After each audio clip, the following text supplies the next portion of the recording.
Muy buenas a todos, bienvenidos a Sur al Volante una semana más. En esta ocasión nos acompaña un coche que es súper especial. Es súper especial por dos motivos. El primero de ellos es que es mi vehículo personal. Antonio, pero si tú tenías una competición, ya os dije que yo cambio más de coche que de calzoncillos. O sea, a lo mejor cuando veáis este vídeo tampoco tengo este ya. Cambio mucho de coche. Y la segunda, porque aquí tenemos un pedacito de historia realmente. Este coche, el Mazda MX-5, más conocido mundialmente como el Miata, es el roadster más vendido en la historia. Nacido en 1989, ese primer Miata NA, que realmente era una copia del Lotus Elan, ¿no? En un principio está clarísimo que ese era su modelo de inspiración, el Lotus Elan, el de los faros escamoteables y esa sonrisa de felicidad. Y bueno, pues desde 1989 hasta hoy, 36 años después, ya lleva más de 1.300.000 unidades vendidas, que se dice pronto. A lo mejor no te parece mucho después de 36 años vendiéndose, pero es que ten en cuenta que estamos ante un roadster biplaza, es una tipología de vehículo muy extraña. Y yo he de decirte que después de conducirlo y después de... Si te gustan los Miatas, enhorabuena por dar con esta prueba si estás pensando en comprarte uno, porque acabas de dar con un friki. Este es el cuarto Miata que tengo, de hecho, de los ND, este es el segundo que me compro. Soy un auténtico friki de este modelo, así que creo que te lo puedo explicar muy bien. Una vez lo conduces, entiendes por qué es el roadster más vendido del mundo. Un vehículo que nace siendo como coche para el pueblo, pero creo que actualmente, al menos aquí en España, con su precio de tarifa actual, no es precisamente el deportivo del pueblo, ni muchísimo menos. Pero bueno, cosas de la inflación y cosas de que nuestro salario no suba al mismo nivel que lo hacen el precio de las cosas.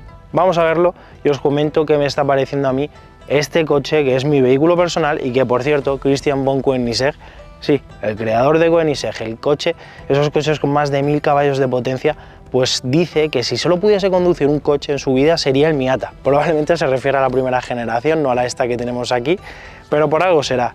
Y es que este coche es de los más divertidos que te puedes comprar y me da igual cuánto dinero tengas en el bolsillo.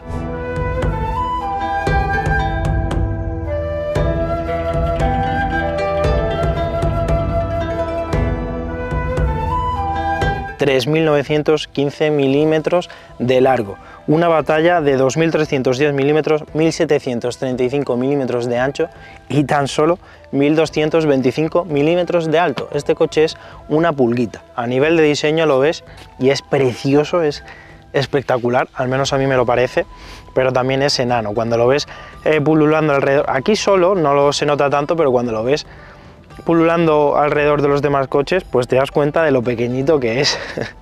Es gracioso incluso. A nivel de diseño es un coche que, si no recuerdo mal, la generación ND, la cuarta generación, sale al mercado en 2015, puede que sea en 2014, pero te juraría que es en 2015. Y desde entonces pues ha tenido varios facelifts. Está el ND1, el ND2, que es el que hoy nos acompaña, y hace relativamente nada, cosa de un año, salió el ND3. Yo creo que el ND2 es el modelo a comprar actualmente. Entre el ND2 y el ND1 apenas hay cambios estéticos. Bueno, es que te diría que no hay cambios estéticos, pero hay mejoras que son muy importantes. Por ejemplo, el motor de 2 litros pasa de 160 a 184 caballos. El de 160 caballos es más perezoso, le cuesta más subir de vueltas, y de hecho, si te vas a comprar un ND1, yo tiraría por el 1.5, que se quedan 131 caballos, y con el restyling, pues con el facelift, pasa a 132 caballos. Hay muy poquita diferencia. ¿Qué más mejoras tenemos? Nos incluye el Apple CarPlay y Android Auto, que no trae en un principio, y también la columna de dirección ya se puede modificar en profundidad, que antes solo se podía en altura, lo cual nos permite aún más todavía encontrar esa posición perfecta a la hora de conducir el coche. Con el ND3 ya sí que vienen algunos cambios estéticos, pero realmente, quitando el tema de los intermitentes halógenos, yo creo que no le hacía falta ningún cambio. El ND3 pues cambia un poquito el paragolpes, ahora las luces diurnas, las de posición, pues se alojan aquí en el faro en vez de estar aquí abajo, y ya os digo, los intermitentes pasan a ser en LED, tanto delante como detrás. Eso sí es un fallo que a mí me parece que en un vehículo que salió en 2015, pues bueno, te lo puedo perdonar, pero cuando lanzan al mercado el ND2, que es a finales de 2018, pues yo creo que ahí sí que podrían haberle metido los faros completamente en LED, pero bueno, lo han dejado para el ND3. Y ya os digo, estéticamente a mí es un vehículo que me flipa, no necesita meterle recargos aerodinámicos, las típicas falsas tomas de aire, ni ninguna tontería de esas barrocas que vemos actualmente en casi todos los coches de producción. No, aquí lo que vemos es lo que es. Es un coche súper afilado, muy pequeñito, empieza muy afilado por delante y se va suavizando por detrás. Me recuerda salvando las distancias al Mazda 3, porque el Mazda 3 al fin y al cabo hace lo mismo, empieza con un diseño súper afilado y se va haciendo más gota de agua por la parte trasera. Los diseños de las llantas, es que el coche en sí creo que es una obra de arte que da igual cuántos años pasen, que se sigue viendo moderno, actual y precioso. Otro punto a favor del coche es que no se ve mucho. Si estuvieses viendo un Miata K2x3, a lo mejor te cansabas del diseño, pero como no se ve mucho, por mucho que pasen los años, pues el coche se sigue viendo súper moderno y muy atractivo.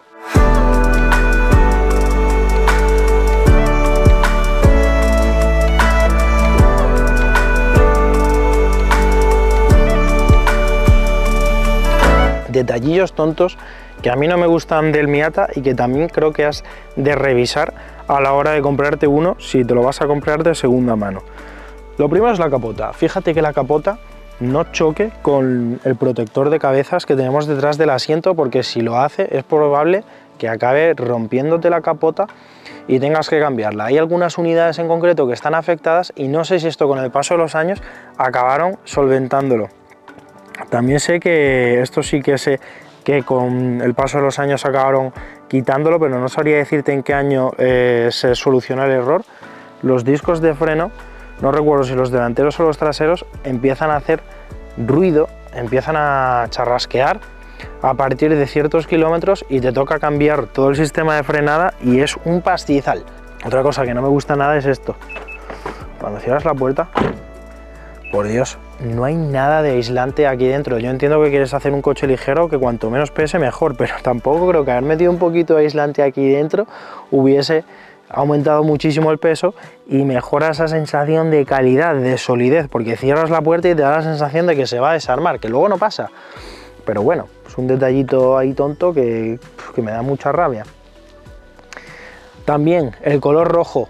Qué color tan bonito, pero qué delicado es. Yo he tenido un ND2 en rojo y es de esos que les pasas una mopa por encima y le hace micro rayaduras. Si te vas a comprar uno, que sepas que es un color muy delicado y que tienes que tener mucho cuidadito con él. Otra tontería, los cinturones.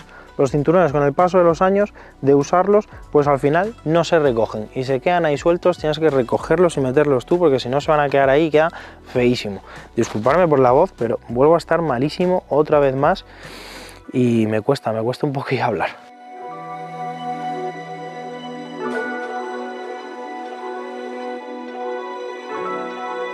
Maletero. Por cierto, la antenita está de aquí, así rollo radio control, a mí me chifla, me gusta mucho, pero sí es cierto que es muy del siglo XX y hay muchísima gente que se la cambia y con razón. Realmente es un fallo estético, pero como el coche se ve tan pequeñito, a mí me da esa sensación de radio control y me gusta. Una vez abierto, pues 130 litros, tenemos muy poquito maletero, apenas nos da para la compra de la semana. Yo de hecho cuando voy a hacer la compra prefiero ir solo porque tengo que utilizar la plaza del copiloto como compre, pues yo que sé, papel de cocina, leche, agua, como empieza a meter más cosas de la cuenta, al final necesito utilizar el asiento del copiloto. Pero bueno, yo creo que para una pareja o para una persona soltera, evidentemente, es más que suficiente. Te caben un par de maletas de cabina aquí sin ningún problema, te puedes ir de viaje con él, siempre y cuando tengas en cuenta las limitaciones, que son 130 litros, que es, pues bueno, es poco. No te vas a ir a comprar muebles con él, ni muchísimo menos. Tampoco me voy a entretener mucho más aquí. Es que es lo que es. Por cierto, y dos colitas de escape que a mí personalmente me chifla como suena. Le pondría un par de decibelios más. De hecho ya tengo mirado algún que otro aftermarket de Cobalt. He mirado que es solo la parte del tramo final y le da un poquito más de sonido, el suficiente como para que no sea macarra, pero te acompañe más. Dicho esto, suena genial. Os lo voy a encender para que veáis también cómo suena cuando lo enciendes. Es esa clase de detalles que te acaban enamorando.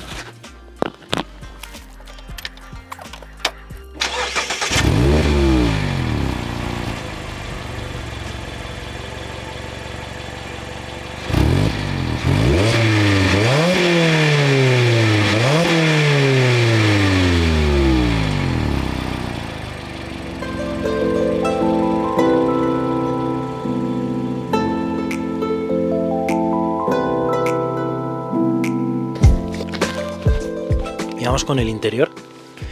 Mira cómo suena la puerta, por si no habías escuchado bien antes. Por Dios, es que suena fatal, lo siento mucho. Una vez dentro, vamos a descapotarlo, ¿no? Que se descapota súper fácil, es una capota manual. Tardas 2 segundos, así de fácil. Y para ponerla, simplemente tiras de aquí y listo. Capota puesta, así de sencillo es. Esto se rompe menos, es más rápido, es más útil, es más todo.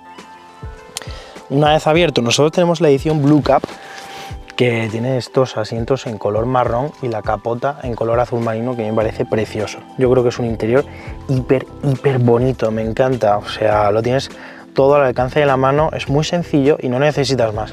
No sé si os dais cuenta que aquí lo que tenemos es el mismo diseño que los faros traseros. Este circulito que continúa por aquí, el mismo diseño que los faros traseros. Una posición de conducción buena, no, buenísima. Sí es cierto que con el paso de los años yo creo que entrar y salir de este habitáculo pues va a ir costando más porque estás totalmente pegado al suelo, pero es que así ha de ser. Tenemos una posición de conducción que de verdad es prácticamente perfecta, es un 10. Mirad lo cerca que queda la palanca de cambios del volante, no sé, es buenísima. Es un interior muy bonito, muy funcional, la pantalla es táctil y tenemos Android Auto y Apple CarPlay de manera inalámbrica. Y una vez se inicia la marcha ya se quita lo de que sea táctil y tienes que manejarla con este dial giratorio que tenemos aquí. Un acierto que aún lo mantengan algunas marcas, chapó por Mazda por mantenerlo. Y a nivel tecnológico pues no le he hecho absolutamente nada en falta. Tenemos también una pequeña pantalla digital aquí en el cuadro de instrumentos y en el centro el cuenta revoluciones analógico, un cuadro de instrumentos precioso también. Me flipa que tenga el cuenta revoluciones ahí en medio bien gigante, recordándote que este es un coche de conductor. El clima, súper sencillo, 3 ruletas que funcionan a las 1000 maravillas, no necesitas absolutamente nada más, de buen tacto, es todo lo que yo necesito en un coche, pues lo tengo en este. Ayudas a la conducción, pues tenemos asistente precolisión, esta unidad en concreto tenemos cámara de marcha atrás, luces automáticas, luces largas automáticas también, limpiaparabrisas automáticos, control de crucero, incluso asistente de salida de carril, que además una vez lo desactivas ya no tienes que volver a desactivarlo, se queda desactivado, da igual que apagues el coche, cosa que no ocurre con el Start and Stop, que sí que tienes que desactivarlo cada vez que entras en el coche, lo cual me parece un pelmazo. Pero bueno, esto juraría que es por ley, no porque a Mazda le apetezca hacerlo así. Y poquito más que contaros. Sí, una cosa muy mala de este interior, lo cual es normal también, es que es muy pequeño y tenemos muy pocos huecos para dejar objetos. Podemos dejar aquí el móvil, por ejemplo. El mío, al no ser un Plus, entra bien, pero si te compras un iPhone de los grandes o tienes un móvil más grande que este, ya no te va a entrar. El reposabrazos central es minúsculo, aquí no entra absolutamente nada, la cartera, por ejemplo, no entra, y no tenemos guantera, sí tenemos, pero la tenemos aquí detrás. Y es un espacio, pues bueno, yo ahí tengo metido una cámara, unas gafas de sol, la cartera y poquito más que me entra. Detrás de los asientos tenemos un par de compartimentos secretos donde podemos dejar cosas. Yo ahí, por ejemplo, guardo los papeles del coche y cosas pues que no vaya a utilizar muy a menudo. En general, un habitáculo muy bien construido, que yo creo que va a aguantar muy bien el paso de los años. Tenemos buenos materiales, que a mí me parece precioso. Vamos a hablar de lo que tenemos bajo el capó y ya nos ponemos en marcha y os comento qué tal se comporta este Mazda, que es lo mejor que tiene el coche con diferencia, cómo se comporta.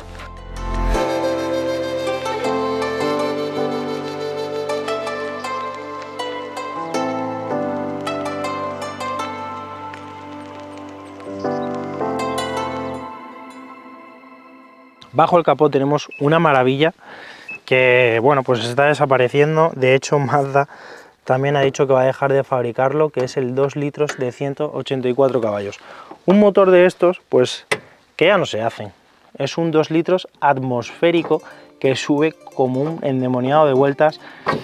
Es de estos motores que ya, pues, en la era moderna vamos a tener que renunciar a ellos. Me vais a permitir que tire de chuleta porque tengo un montonazo de datos y no quiero que se me quede nada por deciros. Es un coche, es un auténtico peso pluma. Apenas pesa 1102 kilos. Para que te hagas una idea, un Toyota Yaris, un Volkswagen Polo o un Seat Ibiza pesan más que este coche, o sea que esos 184 caballos te puede parecer poco para los estándares actuales, pero en realidad es más que suficiente para pasártelo bien, te lo aseguro. No es que sea un rompecronos, 0 a 100 en 6,5 segundos y una punta de 219 km por hora. No es muchísimo, ya lo sé, pero es que de verdad que no necesitas más. Este coche es el clarísimo ejemplo de que es más cuestión de sensaciones que de prestaciones, que a mí aún así, para ser un Miata, un vehículo que siempre se ha dicho que es muy lento, yo creo que corre, que anda bastante bien, la verdad.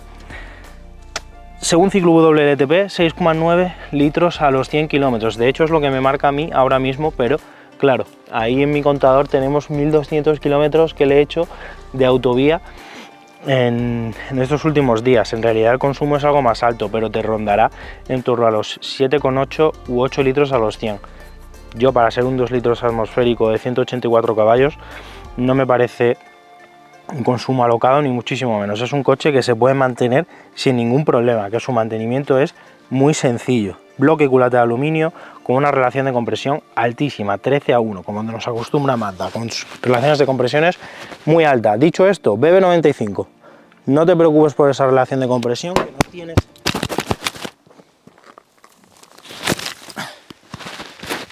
Vale, pequeños fallos. No te preocupes por esa relación de compresión, que ya te digo que Mazda dice que le puedes dar de beber 95 sin ningún problema. Envía toda la fuerza a un eje trasero súper juguetón, que además trae diferencial autoblocante. Si te compras la versión de 2 litros, en 1500 no trae diferencial autoblocante. Y bueno, pues un motor relativamente sencillo que estira muchísimo, esos 184 caballos te los entrega a 7000 vueltas. Y luego aparte tenemos un par de 205 Nm de par, bajito, y te lo entrega a 4000 vueltas. A ver, como buen atmosférico, el par no es su punto fuerte. 16 válvulas, inyección directa, y además te lo puedes configurar tanto manual como automático. Pero de verdad, comprarte este coche en automático es que es un auténtico sacrilegio, te lo aseguro. Además de que vale más, no tiene ningún sentido, porque el cambio que tiene este coche es lo mejor que te puedes llevar a casa, a no ser que te vayas a marcas como Porsche, vehículos que valgan el doble o el triple como mínimo. Ya os digo, envía toda la fuerza al eje trasero, un eje trasero que además le gusta muchísimo jugar, es un vehículo a propulsión, no tracción delantera, y tiene un depósito de 45 litros. Con esos consumos que te hace, para que te hagas una idea, yo bajármelo de A Coruña a Málaga, que lo compré en A Coruña, pues me gasté unos 120-130 euros de gasolina. Nada, vamos. La dirección es eléctrica, juraría que el NC todavía tenía dirección hidráulica, lo cual hace que esta dirección pues sea menos comunicativa que la de sus generaciones anteriores del Miata, pero aún así es muy buena dirección, es muy directa y para ser eléctrica sí que es muy comunicativa. Ya que estoy aquí os voy a dar también otros datos que creo que deberíais de tener en cuenta a la hora de comprar este coche. En cuanto a frenada, vas muy servido, tienes 4 pistones delante, un solo pistón detrás y discos de 280 milímetros ventilados delante y 280 milímetros pero sin ventilar detrás. Si te parece poca frenada, que yo creo que es más que suficiente, le puedes poner unas pinzas Brembo de opcional. Ya te digo que yo creo que el coche va muy sobrado de frenada. Yo las pinzas Brembo se las metería si vas a meterlo mucho en tandas de circuito, por ejemplo, pues ahí sí que te recomiendo tirar a por las Brembo. Sí te diré que la suspensión es muy blanda, es un vehículo muy centrado en el paseo. Y cuando te lo subes a una carretera de montañas como esta, aunque eso ya lo haremos un poquito más adelante, notas que esa suspensión es muy blandita y se te ofrecen unos muelles Bilstein también de manera opcional, que los puedes homologar en ficha técnica y que yo creo que si le vas a dar conducción deportiva a este coche son prácticamente obligatorios. Y te digo si le vas a dar conducción deportiva porque hay mucha gente que se compra este coche para pasear y me parece una opción lógica, porque es un vehículo que paseando también se disfruta muchísimo. Dicho esto, vamos a ponernos en marcha al volante de este coche, que es la razón por la que me he comprado yo, pues otra vez más, un MX5, un coche de esos que es para mí como hogar. Zona segura, zona en la que sé que voy a acertar porque es un coche fiable, barato de mantener y súper súper divertido. Da igual que te vayas a comprar el pan, que te lo vas a pasar bien. Y para mí esa es una de las mayores virtudes que tiene este coche, que no necesitas ir a cuchillo para divertirte con él.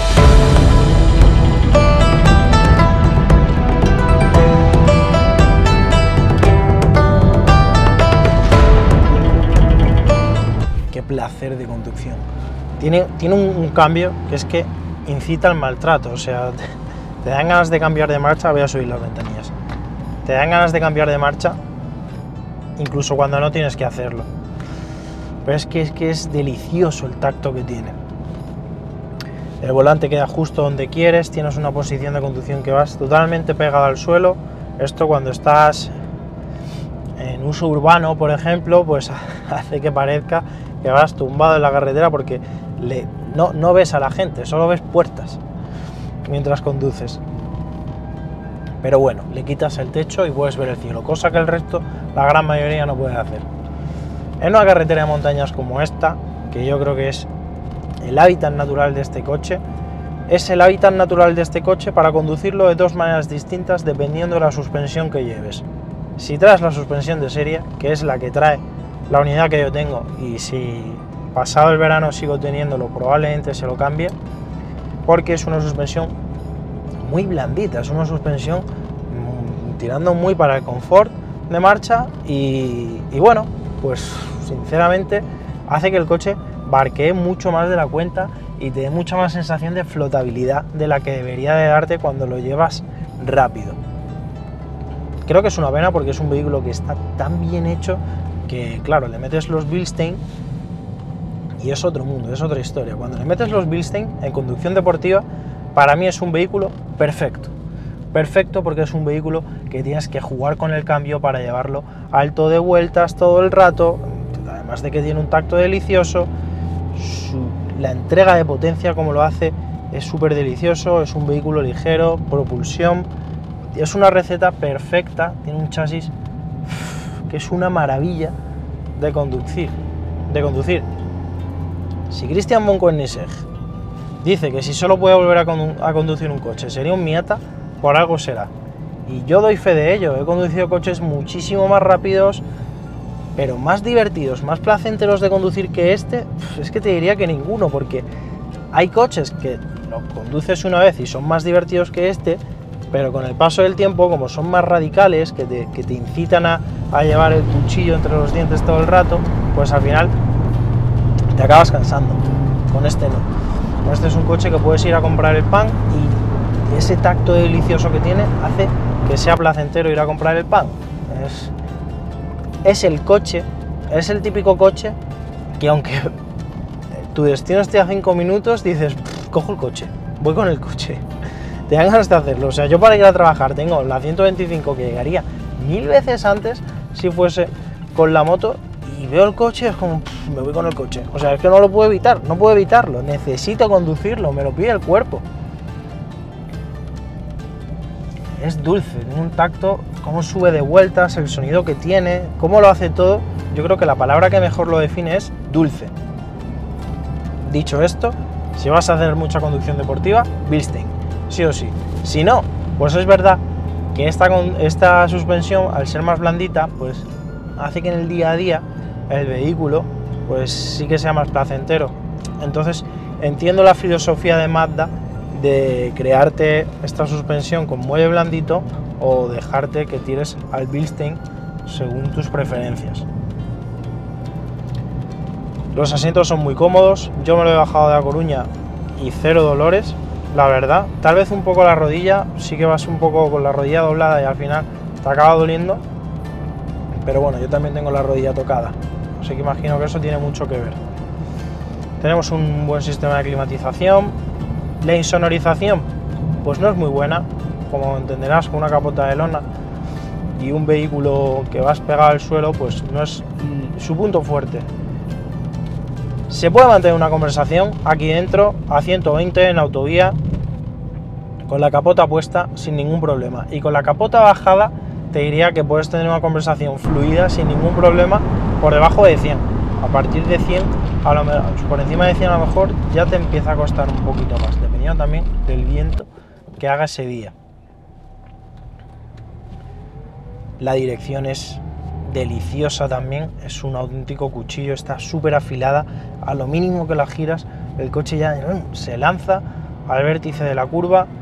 Los cambios de apoyo, aunque lleve la suspensión blanda y el coche flote, una vez apoya, madre mía cómo apoya, en serio, es un coche, se nota el diferencial autoblocante, pero es que tampoco se va de morro, ni muchísimo menos.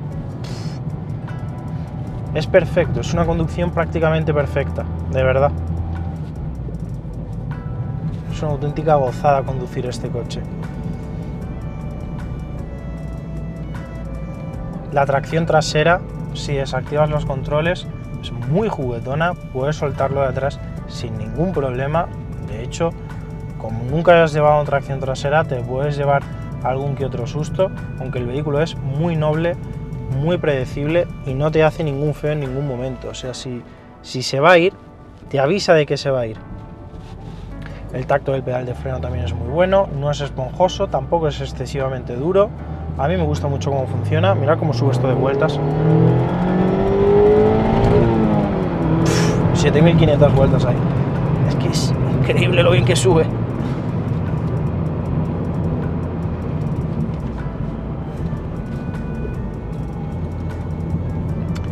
El embrague más de lo mismo, también es muy gustoso. Qué buen conjunto de coche. En autovía, ¿qué tal se comporta? Pues bueno, como uno esperaría que se comporte, es decir, es ruidoso, no es el coche más cómodo del mundo, sin embargo, es cómodo. Dentro de su naturaleza, creo que es un vehículo cómodo, que te lo puedes llegar a hacer viajes largos sin ningún problema. Bueno, ya te digo, yo he hecho una Coruña-Málaga del tirón, sin necesidad de parar en ningún momento, más que para repostar y comer algo. Y en ciudad, pues tenemos sus pros y sus contras. Por un lado, tenemos el pro de que el coche consume poco. O sea, para el motor que tiene, yo creo que es un vehículo que consume muy poco y además da igual que le pises mucho, que le pises poco, que apenas varía 1 litro el consumo. Es un motor que prácticamente consume siempre igual. Es muy chiquitito, lo cual lo hace muy fácil de aparcar en todas partes. Y como punto malo, vas muy pegado al suelo, no de distancia libre al suelo, sino de que vas sentado muy al suelo, es un coche muy bajito y al fin y al cabo pues limita la visión que uno tiene de su entorno. Tampoco es mala la visión en realidad, tenemos buena visibilidad trasera para lo que es, los retrovisores son grandes, el pilar a mí personalmente no me molesta mucho, pero bueno, como es muy pegado al suelo, pues al fin y al cabo las limitaciones del tráfico urbano y estar tan pegado al suelo. Por lo demás, genial. Si estás planteándote la compra de un MX5 como único coche, yo te digo que yo lo tengo y yo personalmente nunca he tenido un problema de decir, ostras, pues esto no lo puedo hacer por tener este coche, siempre y cuando sepas lo que es un biplaza. Si vas a tener hijos, pues no es tu coche, evidentemente, es tu segundo coche, si eso, pero no como vehículo único. Ahora, para una pareja o para una persona soltera, no necesitas más, te lo aseguro. ¿Cómo se nota cuando el coche ya ha apoyado? ¿Cómo se ha quedado totalmente apoyado y de ahí no se va? O sea, una vez apoya, pegado. Si lo que quieres es soltarlo, también puedes hacerlo, depende de cómo tú quieras llevarlo. Si lo quieres llevar como una máquina de precisión y sabes cómo hacerlo, lo vas a hacer sin ningún problema. Pero si lo que quieres es soltarlo de atrás, pues también lo vas a soltar sin ningún problema. Creo que es muy buen coche escuela para alguien que esté interesado en la conducción deportiva, de hecho, porque es un vehículo de reacciones muy nobles. Pues como no podía ser de otra manera en un vídeo mío, me ha vuelto a fallar el audio. Me tengo que comprar unos micrófonos nuevos porque estos fallan más que una escopeta de feria. Una unidad como la que tenemos aquí, equivalente, que tendría que ser un ND3 porque el ND2 ya no se vende, nos saldría a 38.850 euros de base con el motor de 184 caballos. Por encima tendríamos ya el acabado Mura, que ese además nos traería pues las llantas BBS, la suspensión AIBAC y los frenos Brembo, además de los asientos Recaro. 38.850 euros. Con este precio de tarifa, lo cierto es que el MX5 deja de convertirse en un deportivo para el pueblo. Es una tarifa que lo aleja del bolsillo promedio español y hace que no podamos considerarlo como un deportivo pensado para la clase media, al menos no desde mi punto de vista y no en el mercado español. ¿Rivales directos? Pues te diría que este coche no tiene ningún rival directo. Anteriormente, casi todas las marcas tenían un descapotable en su catálogo, lo tenía Peugeot, lo tenía Citroën, y ahora parece que se ha convertido en un rara avis. Los descapotables solo son para los ricos. Ya no quedan coches baratos con carrocería descapotable. Están totalmente en desuso. El más barato que tenemos, de hecho, es este de aquí. Sí, nos podemos comprar un Fiat 500 descapotable, por ejemplo, pero realmente eso no es un descapotable al uso porque los pilares siguen ahí presentes y evidentemente las sensaciones de conducción de ese coche no tienen nada que ver con este. Lo más cercano que a mí se me ocurre sería un Toyota GR86, un Subaru BRZ con esa receta de motor atmosférico y propulsión. Pero ese coche no es descapotable. Podríamos meter también en la lista al Mini Cooper S descapotable, al Mini Cooper S Cabrio, pero también es cierto que ese coche lleva un motor turbo y es tracción delantera. Siguen siendo recetas muy diferentes. Dicho esto, si estás pensando en comprarte un Mazda MX-5, es cierto que es un dinero importante ya el que tienes que desembolsar, pero si lo tienes, creo que no te vas a arrepentir con la compra. Por muchísimos coches que haya probado, para mí el Mazda MX-5 sigue siendo una apuesta segura.